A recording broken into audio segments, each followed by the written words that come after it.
প্ৰতিগৰাকী আৰক্ষীয়ে জনসাধাৰণৰ লগত যেতিয়া কথা পাতে, যদি তেওঁলোকে যদি নমস্কাৰ দি পেলাই যদি কথাখিনি আৰম্ভ কৰে, তেতিয়া মানুহৰ মাজত বহুত সহনশীলতা বৃদ্ধি হ'বগৈ। যিহেতু মন্ত্ৰী MLA বা চৰকাৰী বিষয়া দেখিলে তেওঁলোকে চেলুট দিয়ে।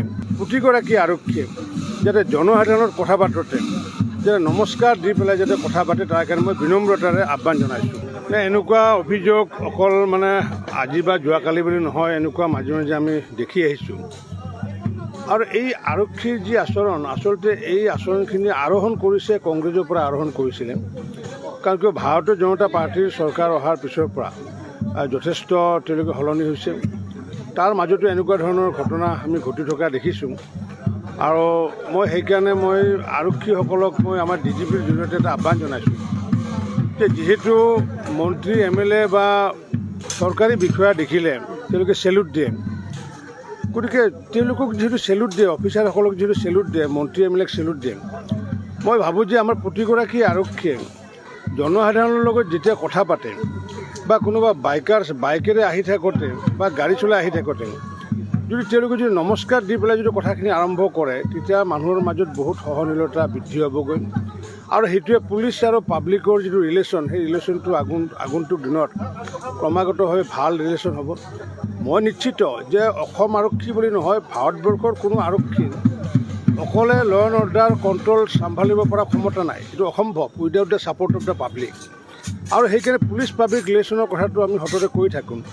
গতিকে পুলিচ পাব্লিক ৰিলেশ্যনটো ভাল কৰিব লাগিলে, এতিয়ালৈ যথেষ্ট ভাল, কিন্তু আৰু ভাল কৰিব লাগিলে মই ভাবোঁ যে আমি যিহেতু মানুহক যিহেতু নৰৰূপী হিচাপে জ্ঞান কৰোঁ, নৰৰূপী নাৰায়ণ বুলি জ্ঞান কৰোঁ, আৰক্ষীয়েও যদি মানুহক তেওঁ বাইকাৰ্ছে হওক বা তেওঁ ৰাস্তাতে আহি থকাই হওক নৰৰূপী নাৰায়ণ বুলি যদি জ্ঞান কৰে, তেতিয়াহ'লে আৰক্ষী আৰু জনসাধাৰণৰ মাজত যিটো মতভেদ আছে বা যিটো সংঘাত, সেই সংঘাতটো দূৰ হ'ব।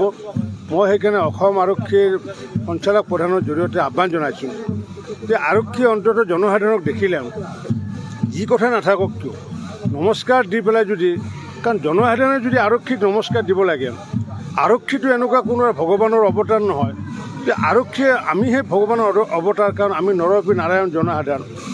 নৰৰূপী নাৰায়ণসকলক যেতিয়া নমস্কাৰ দি পেলাই সম্বোধন কৰি পেলাই যদি যিকোনো কথা আলাপ আলোচনা কৰে, তেতিয়া মই ভাবোঁ যে পুলিচ আৰু জনসাধাৰণৰ সম্পৰ্কটো আগন্তুক দিনত অধিক ভাল হ'ব বুলি মই ভাবোঁ।